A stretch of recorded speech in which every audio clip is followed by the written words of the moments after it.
Hey guys, Dr. Decks here. Today I'm gonna do a test on the new Makita 6.5-inch 40-volt trim saw. It's a smaller saw, so it could probably be used for framing. It actually came with a framing blade, but I think I'm gonna probably put a finer blade on here and use this for cutting end cuts on decking, on curves, possibly just cutting up in some PVC decking and that kind of thing. Trim work, that kind of stuff. This definitely does not have the same depth of cut that a standard 7 1/4 rear handle saw does. It's close, it does 2 1/4. It has a dust extraction port right here, boo. But there is a cover that you can hook onto it to do for vacuum, for a shop vac or something. I never do that with mine. I'll probably block this off with some G-tape eventually. It has a rafter hook, which is kind of cool. You don't see that on little saws like this, so that can come in real handy. It also tilts, and it does have the ability to tilt up to a 50-degree angle with this little dial right here, which is also cool. So if you need over a 45-degree, it'll lock in at 40, or actually it's set on 50 right now, but if you want to lock it into 45, it'll stop at a 45-degree angle, and you can also lock it into a 22.5 right there. So I think that's a handy feature. I'm gonna keep mine on 45 degrees. It also has a slot for a rip guide. So you can get an additional accessory that allows you to slide this on, and then you can use it as a rip guide. It's a magnesium plate, which I like because it keeps the tool lighter, super light. Has an onboard blade change hex key right here, which is also nice for making those blade changes. And it came with a 6.5-inch 22-tooth framing blade, so it's a little bit of a rough cut, but I was surprised at the accuracy of this saw right out of the box. I used it to cut a couple straight. I made a mistake on a board I had already installed on a deck, and I needed to cut it, so I pulled it away, pulled some of the screws out, made my cut. It rode really nice. I had to make a square cut. I have my square on here, and this is a thinner titanium type square. So it rolled really nice up against my titanium square. It didn't bobble or wobble or anything like that. So one of our tests today will be a cross cut, and we'll cut through the 4x6, and then we'll do a rip in it as well at full depth, just to see how it does. We just compared the 7 1/4-inch saw, the 40-volt versus the 36-volt, and we were quite impressed with the 40-volt version. We're running the 40-volt 4-amp-hour battery. It's got a full charge on it, and I think that's about it. That's kind of interesting. It has a rear slot as well. I've never seen that before on a saw. Might be missing something there, but it looks like maybe they sell a kit or something where you can do a front rip guide or maybe a rear rip guide. And then the table locks, or the base plate of the saw has a locker right here. There you go. Pretty much the basic of the saw. The thing I would like this saw for is it's cordless. A lot of the trim saws I have are corded versions, and I have a 5.5-inch version of something similar to this that I use for cutting a lot of my circles and curves on my decks. The reason I like this 6.5-inch version, the blade is on the left side of the saw. So if you're a right-handed cutter, there's not many of these type of saws out there that do it this way. A lot of them, the blades are on the other side of the saw, which is kind of cumbersome and inconvenient. And as an example, here's a 7-inch version of the DeWalt, right? Okay, and it has the blade on the right side of the saw.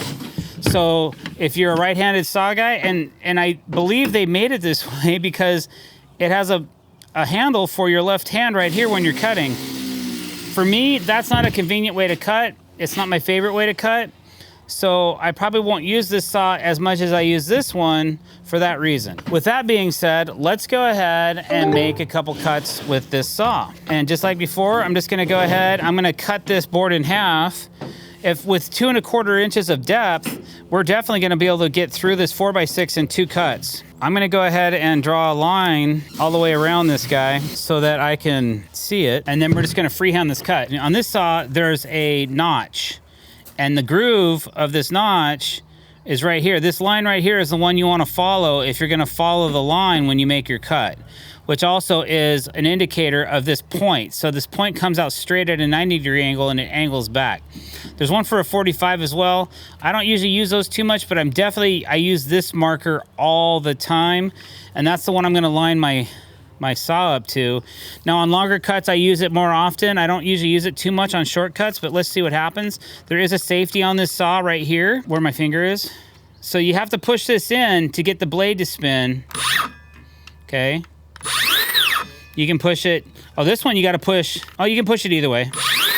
Oh, that's kind of nice. It's a locker. Oh, it is spring loaded. It's just locking into place, which I wish it would just lock into place and let me cut. But I guess, you know, safety first, right guys? Always wear your safety glasses and click subscribe, always. Okay, here we go guys. So I'm just going to, basically it's pretty natural just to put your finger right up against that safety, which is kind of nice. And if you pull trigger with your second finger, you'll have a nice way to cut.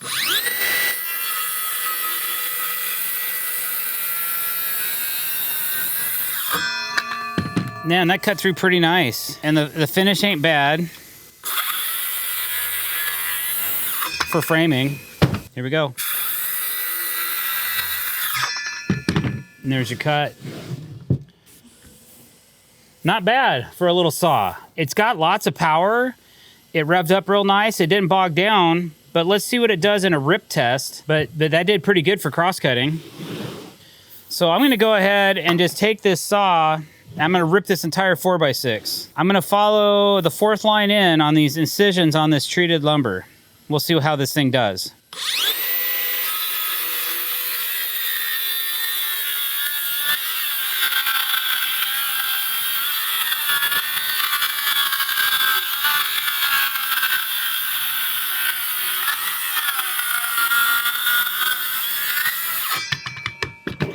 Man, maybe it would be a good framing saw because it's super light, easy to carry. I mean, it doesn't quite have the power of the 7 1/4 inch saw, but it's got pretty good power. It's got just as much, if not more power than some of the other saws I've used on the market. I'm gonna still say this is more of a trim saw for me though. But man, it's just easy to carry. It's light. You could probably hook this to your, that's a little heavy for that, but this is the 3rd tool in our DeWalt series that we've reviewed. So this is the 3rd tool in our Makita series that we've reviewed, and I've been pretty impressed with each one on this 40-volt platform. This is definitely gonna stay in the toolbox. We're definitely implementing these tools on our job site. I am very satisfied with the quality of these tools. And I think that they're gonna have good longevity, even when we're using them day in and day out in the rain, snow, hail, wind, all that stuff. Dog barking, all that. All right, so don't forget, guys, if you like this test review that we did, don't forget to hit that subscribe button and the bell icon to be notified when we're putting out new content. Thanks so much for watching this video. Hit subscribe. Over and out.